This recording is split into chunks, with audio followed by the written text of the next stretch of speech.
எங்கள் அம்மாவுக்கு எப்பயுமே பாடகின்ற ஒரு நினப்பு.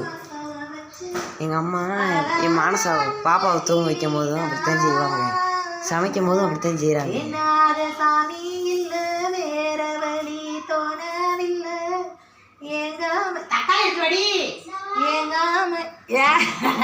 வாங்க வாங்க புரோட்டா ஏங்க புரோட்டா முட்டை புரோட்டா கேட்டா என் மகன் ஏடா இதில் ஒரு தக்காளியா நல்ல பெரிய தக்காளி எடுத்துட்டு முட்டை புரோட்டா கேட்டாங்க. முட்டை புரோட்டா எவ்வளோ ஒன்று கேட்டால் 90 ரூபாயா. எதுக்கு வெறும் புரோட்டாவை வாங்கிட்டு வா, நம்மளே வீட்டில் முட்டை புரோட்டா போட்டுருவோம்னு இங்கே வச்சுல ரெடி முட்டை வாங்கி ரெடியாக இருக்குது. அப்படியே நாங்கள் முட்டை புரோட்டா செய்ய போகிறோம். எப்படி செய்யணும் இப்போ வாங்க.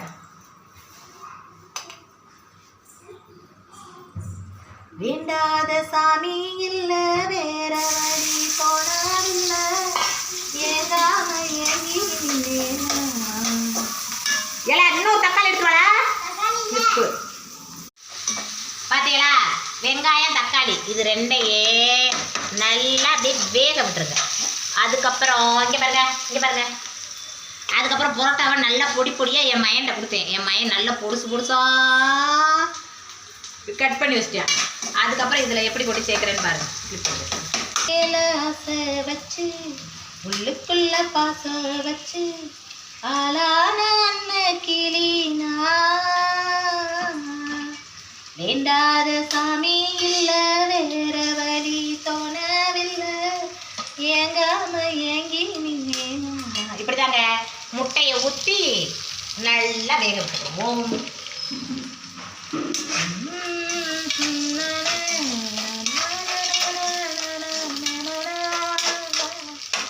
நல்ல வேகட்டும். இது ஒரு ரீல்ஸ் உனக்கு பெருசாக தெரியும். வாங்கம்மா அப்படியே வாங்கம்மா. 40 ஒரே ஃபோன் எடுத்து போட்டு டிஸ்டர்ப் பண்ணிட்டேன்.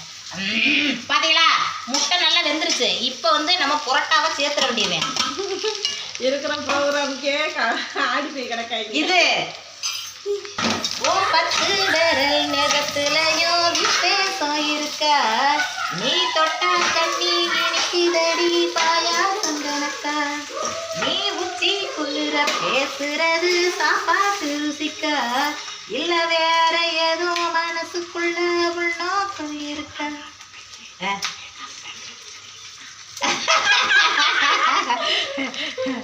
இப்படியே சால்னாவை ஊற்றி அப்படியே பார்த்துக்கோங்க. புரோட்டா கிடக்கிற மாதிரி நம்மளும் கொத்துன்னு கொத்தி இறக்கணும். கொத்து புரோட்டா இதுக்கு எதுக்குங்க 90 ரூபா கொடுத்துவாங்கன்னு நம்மளே வீட்டில் பண்ணிடலாமுங்க. பார்த்தீங்களா இது குளிர பேசுறது சாப்பாட்டு ருசிக்க இல்லை வேற எதுவும் மனசுக்குள்ள உள்நோக்கம் இருக்க.